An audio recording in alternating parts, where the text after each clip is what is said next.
Vaticano é sempre lembrado como o menor país do mundo, mas ele também é alvo de grandes teorias da conspiração. Enquanto parte das acusações são provavelmente infundadas, outras levantam suspeitas pouco mais palpáveis de ligações com o crime organizado, conexão com agências de inteligência e pessoas de grande influência. Com mais de 2000 anos de história, o Vaticano é um imenso arquivo vivo, cheio de surpresas por descobrir. Por detrás daqueles portões ainda existem muitos segredos, e muitos deles nós jamais saberemos. A revelação bombástica da vez não está ganhando destaque, talvez por contrariar certas linhas editoriais, mas é tão importante quanto inusitada e significativa. Envolvido em mistério e uma conjunção de grande parte dos boatos que rondam a instituição está o cronovisor. O Vaticano teria desenvolvido e conserva uma máquina do tempo. Ele recebeu destaque em comunidades conspiratórias em 2002, após o lançamento do livro O Novo Mistério do Vaticano, em tradução livre, escrito pelo padre François Bruni e sem edição em português. Eu sou o Sidney Góes e você está no Placebo. Vem comigo, que no caminho eu te explico.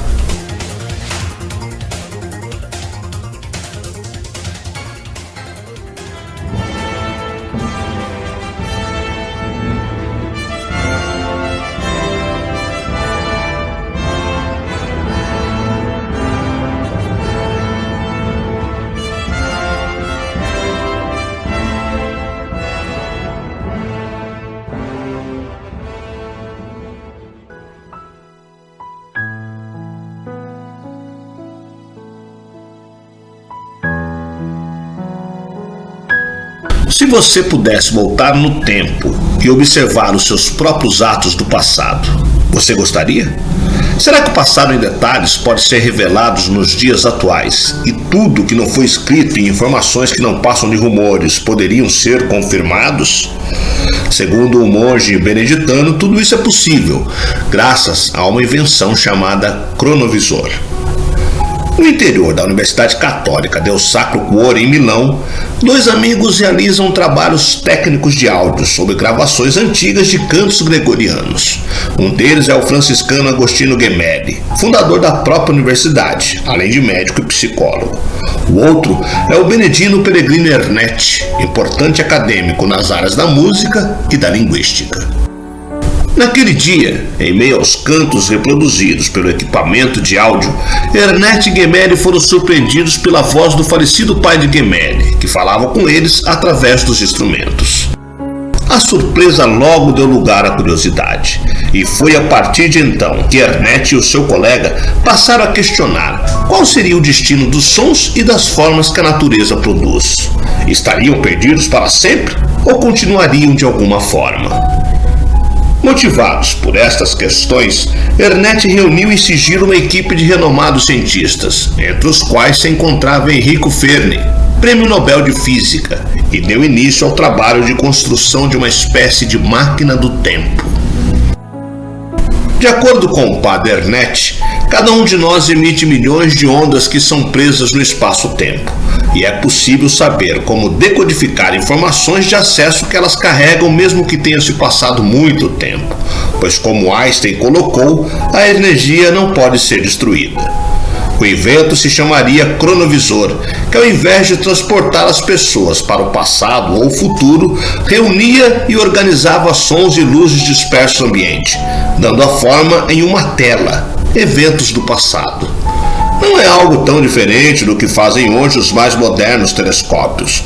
O padre Ernetti, que também era um exorcista de fama considerável, afirmou ser o cronovisor o resultado de muitos anos de estudos, conduzido por uma equipe de cientistas que, além dele mesmo, incluía 12 outras pessoas famosas, que, segundo o padre, preferiram ficar anônimas. Os únicos nomes divulgados pelos sacerdotes foram o de Enrico Fermi, físico e prêmio Nobel, e dos cientistas de foguetes Wernher von Braun.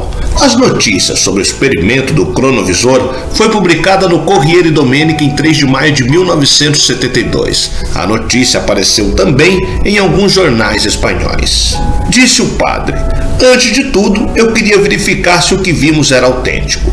Começamos com uma cena relativamente recente, na qual tínhamos muita documentação e filmagem. Nós focamos a máquina em um dos discursos de Mussolini. Depois, nós retrocedemos ainda mais e observamos Napoleão fazendo o discurso na qual proclamava a Itália uma república. Em seguida, viajamos muito mais para trás no tempo, para Roma Antiga. Primeiro vimos um alvoroço de uma movimentada feira na época do imperador Trajano. Depois um discurso de Cícero, um dos mais famosos, o primeiro feito contra Capellini. Ernest disse haver notado pequenas diferenças na pronúncia latina do tempo de Cícero em comparação ao latim ensinados nas escolas modernas. Mesmo divulgando o projeto, Ernest parecia bastante reticente em divulgar detalhes sobre a invenção da máquina. Disse ele, aconteceu praticamente por acidente. A ideia básica era muito simples, foi apenas uma questão de tropeçar nela. E quem exatamente a inventou? Nenhuma pessoa, respondeu Ernest. O invento havia sido uma criação conjunta, onde Fene teve um papel fundamental. Ele revelou que o cronovisor consistia de 3 partes. Em primeiro lugar, havia grande número de antenas capazes de captar todos os comprimentos de ondas possíveis de luz e som. Essas antenas teriam sido feitas de ligas formadas por 3 metais misteriosos.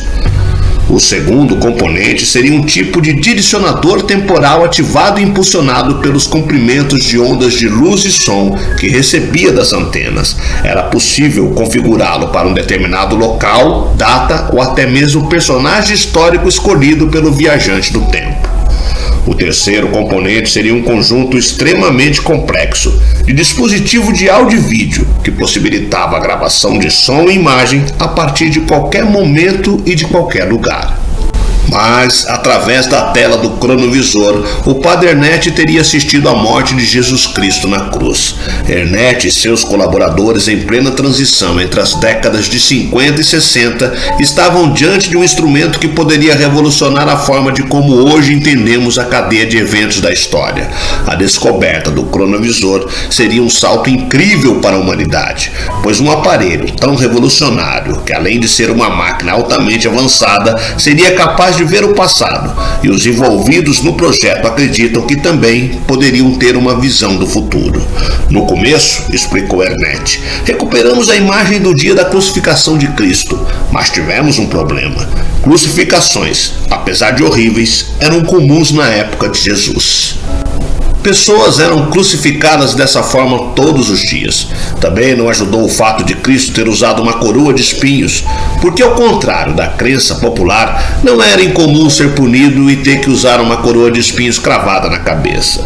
Os aventureiros do tempo se viram obrigados então a voltar mais alguns dias para o passado, até chegarem à última ceia de Jesus. Nós vimos tudo, disse o padre Ernest. A agonia do jardim, a traição de Judas, o julgamento, o Calvário. A equipe do cronovisor supostamente filmara a experiência.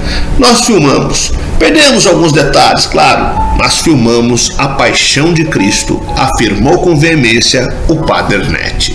Entretanto, não há nenhum vestígio do filme. Nunca houve uma única prova objetiva, a não ser as supostas fotografias de Jesus apresentadas por Ernest.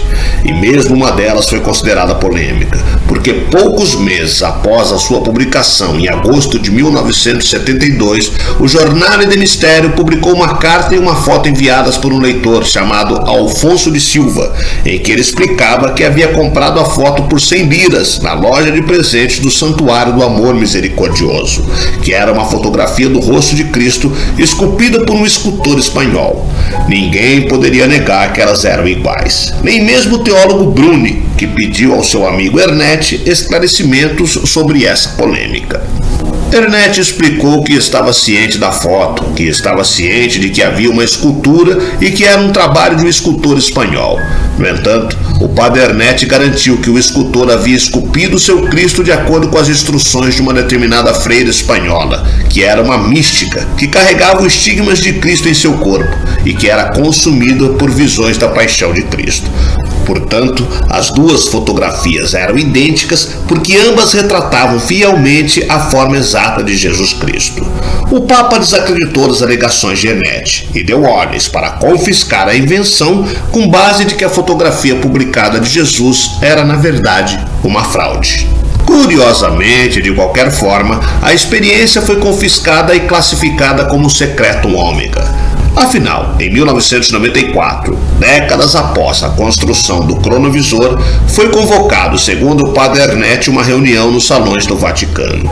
Ali estiveram presentes as mais alta hierarquia papal, o padre Ernetti e os últimos cientistas ainda vivos que haviam trabalhado na construção do aparelho, para ouvir e acatar a ordem de desmontar definitivamente a máquina do tempo e espalhar suas partes em diversas localidades secretas, para que no futuro fosse novamente montada e utilizada para fins elevados.